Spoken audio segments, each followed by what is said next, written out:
To be very honest, I think they knew I was brown. I think they knew that I was an Air Force Academy graduate, right? So from the time that I turned 17, my entire life has been in service to the federal government.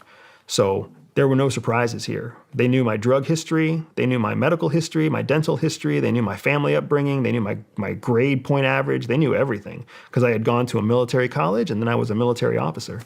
So put those things together, plus the fact that I majored in Chinese at the Air Force Academy. I had traveled to China in the Air Force Academy. I had, they had my scores. They knew that I was a top performing linguist. They knew that I was a top performing humanities student. Like there were certain elements that they already knew because it was on paper and I was known to them. And you obviously already had a very high clearance if you were on the nuclear program. Correct. And as a nuclear missile officer, I knew where our nukes were pointed. I knew whose nukes were pointed at us. I knew, and I had TS-SCI Cat 6 and 12 clearance, which is a 9-month process to get a TS-SCI. So by hiring me, they basically shortcut 9 months of my recruitment because I already have the clearance. Yeah. So you got in. What did they have you doing? So that's where things start to get kind of sticky. So I got in, I became a member of the National Clandestine Service, the NCS at the time. It's now called the Directorate of Operations, goes back and forth. I came on board through a program at the time that was called it was called CST. What is that? Clandestine Service Trainee, I think is what it was called. It was basically the old guys who come in to be spies. The young guys who come in to be spies are in a different program. So because it takes them longer to train. But for us, we had life experience, so they kind of put us on a short track.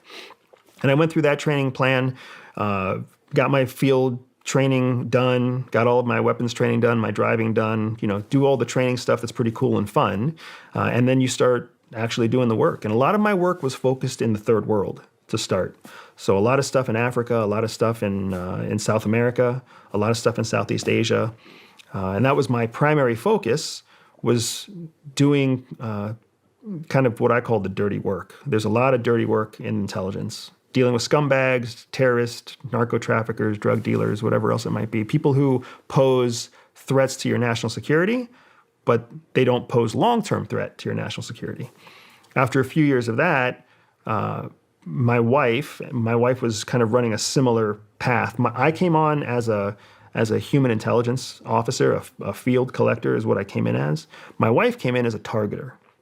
A targeter is a different skill set, but still in the same NCS, the National Clandestine Service. Now, after we met and started dating, that intramural relationship isn't as uncommon as some people think it is. But after we married and started dating, there was an issue that popped up at CIA that's still very sensitive. I'm in the process of trying to get myself clearance from the agency to talk about it publicly. But there was an issue at the agency that forced the agency to move us, and not just us, but other people like us, out of third world, garbage slinging, and into something called hard targets. Hard targets are those targets that pose a long-term threat to the United States. North Korea, Russia, China, Belarus. These countries that pose a long-term strategic threat to the United States are called hard targets. And they decided to move a number of high performers out of the third world and into these hard target jobs to fix the mistake that they had found themselves in. And that's how my wife and I ended up getting moved out of our roles doing third world work into roles doing very strategically relevant work. And that's where we ended our career.